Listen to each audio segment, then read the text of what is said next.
याज्ञवल्क्य के द्वारा मोक्ष धर्म का वर्णन। याज्ञवल्क्य जी कहते हैं, राजन, तुमने जो अव्यक्त परब्रह्म के विषय में प्रश्न किया है वह बड़ा गूढ़ है। ध्यान देकर सुनो। पहले की बात है, मैंने बड़ी भारी तपस्या करके भगवान सूर्य की आराधना की थी। एक दिन उन्होंने प्रसन्न होकर कहा, ब्रह्म ऋषि, तुम्हारी जो इच्छा हो वर मांग लो।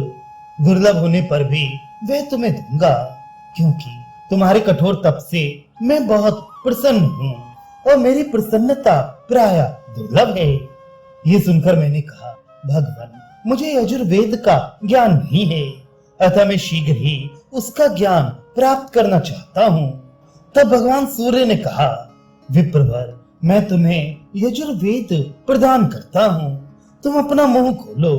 वाग देवता सरस्वती तुम्हारे भीतर प्रवेश करेंगी। उनकी आज्ञा से मैंने अपना मुख फैलाया और उसमें सरस्वती प्रवेश कर गई। उनके प्रवेश करते ही मेरे शरीर में जलन होने लगी और उसे शांत करने के लिए मैं पानी में घुस गया।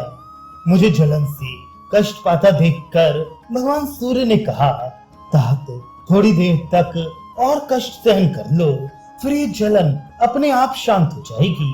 कुछ ही देर में जब मैं पूर्ण शांत हो गया तो भगवान ने कहा, द्विजवर, पर की शाखाओं और उपनिषदों के सहित संपूर्ण वेद तुम्हारे भीतर प्रतिष्ठित होंगे तथा तुम संपूर्ण शतपथ का भी संपादन करोगे। इसके बाद तुम्हारी बुद्धि मोक्ष में स्थिर होगी और तुम उस अभीष्ट पद को प्राप्त करोगे जिसे सांख्यवेत्ता तथा योगी भी प्राप्त करना चाहते हैं। ये कहकर भगवान सूर्य चले गए और मैं उनका कथन सुनकर अपने घर लौट आया। वहां आकर बड़ी प्रसन्नता के साथ मैंने सरस्वती देवी का स्मरण किया। मेरे स्मरण करते ही स्वर और व्यंजन वर्णों से विभूषित सरस्वती देवी ओंकार को आगे करके मेरे सामने प्रकट हो गई। तब मैंने उनके तथा भगवान सूर्य के निमित्त अर्घ्य निवेदन किया और उन्हीं का चिंतन करता हुआ बैठ गया। उस समय बड़े हर्ष के साथ मैंने रहस्य संग्रह और परिशिष्ट भाग सहित समस्त शतपथ का संकलन किया। तत्पश्चात मेरे 100 शिष्यों ने मुझसे उस शतपथ का अध्ययन किया। इस प्रकार सूर्य देव के द्वारा उपदेश की हुई 15 शाखाओं का ज्ञान प्राप्त करके मैंने इच्छा अनुसार वेद्य तत्व का चिंतन किया है। एक समय वेदांत ज्ञान में कुशल विश्वावसु नामक गंधर्व सत्य एवं सर्वोत्तम ज्ञातव्य वस्तु क्या है, इस बात का विचार करते हुए मेरे पास आए। आकर उन्होंने मुझसे वेद विषयक कई प्रश्न किए। तब मैंने उनसे कहा, गंधर्वराज, समस्त भूत जिसमें उत्पन्न होते और जिसमें ही लीन हो जाते हैं, उस वेद प्रतिपाद्य ज्ञेय परमात्मा को जो नहीं जानते वे बारंबार जन्म लेते और मरते रहते हैं। सांगोपांग वेद पढ़कर भी जिसे वेद वेद्य परमेश्वर का ज्ञान नहीं हुआ तथा वेद वेदता होकर भी जिसने वेद्य अवेद्य का तत्व नहीं जाना, मैं मूर्ख केवल शास्त्र ज्ञान का बोझ ढोने वाला है। पुरुष को तत्पर होकर बुद्धि के द्वारा प्रकृति और पुरुष का ज्ञान प्राप्त करना चाहिए, जिससे बारंबार उसे जन्म मरण के चक्कर में ना पड़ना पड़े।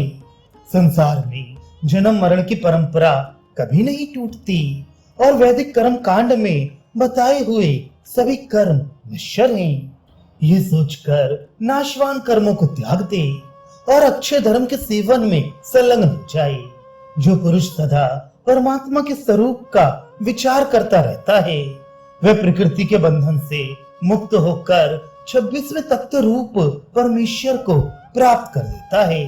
अज्ञानी मनुष्य 25वें तत्व रूप जीवात्मा और सनातन परमात्मा को भिन्न भिन्न मानते हैं, किंतु साधु पुरुषों की दृष्टि में दोनों एक हैं। परम पद की इच्छा रखने वाले सांख्य के विद्वान और योगी भी और मृत्यु के भय से जीवात्मा और परमात्मा में भेद दृष्टि नहीं रखते।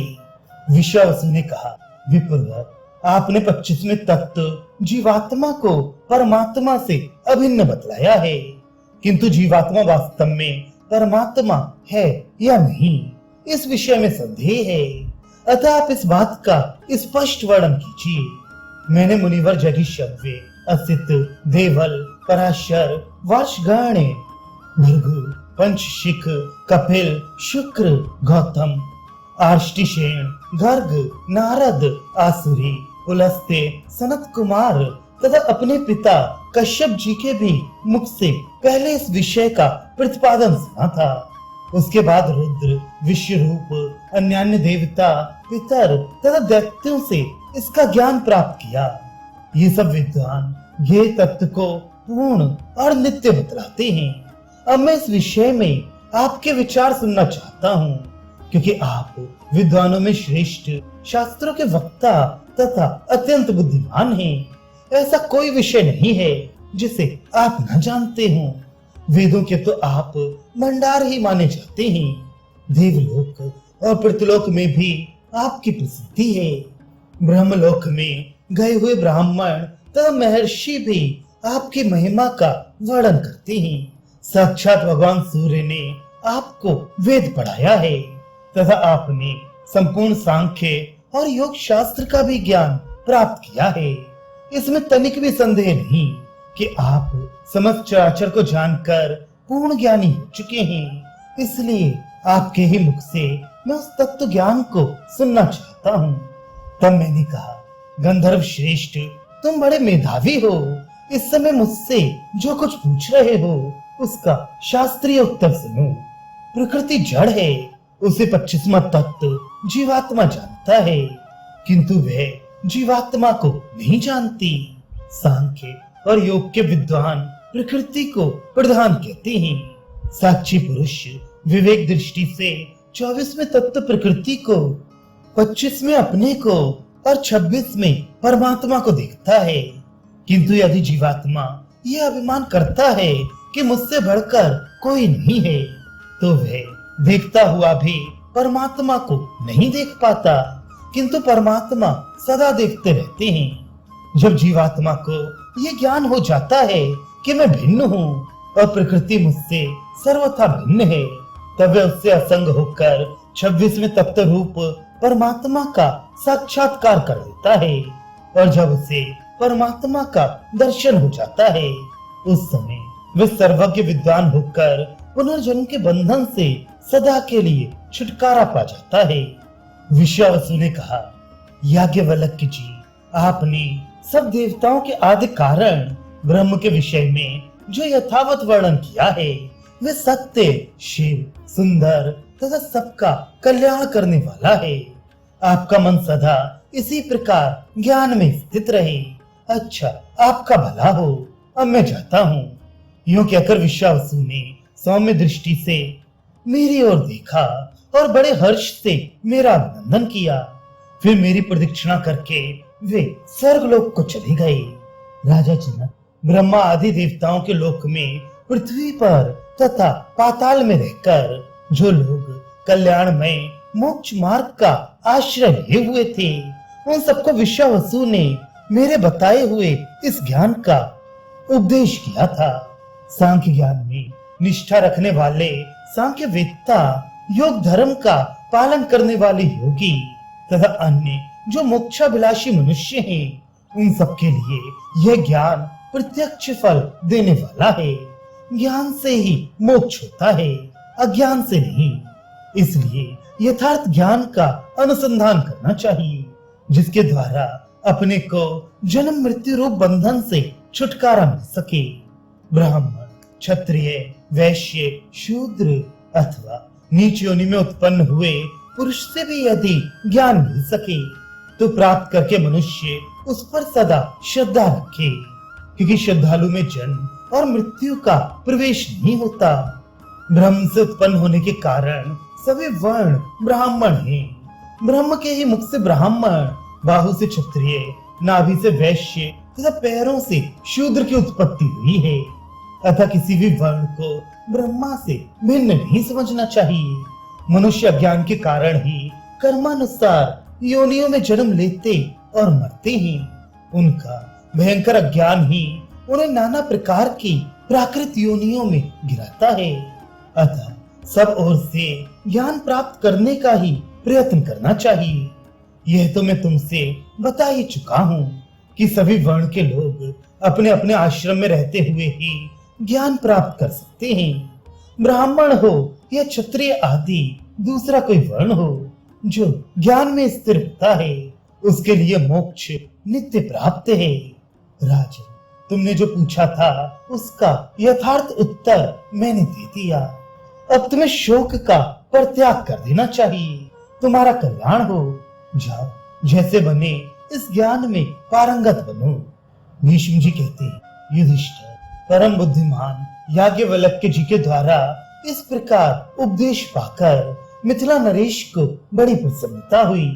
उन्होंने सत्कार पूर्वक मुनि की प्रदक्षिणा करके उन्हें विदा किया।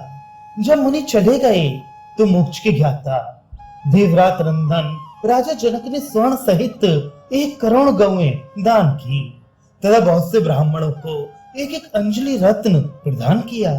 तदनंतर मिथिला का राज्य पुत्र को सौंप दिया और स्वयं वे यति धर्म का पालन करने लगे।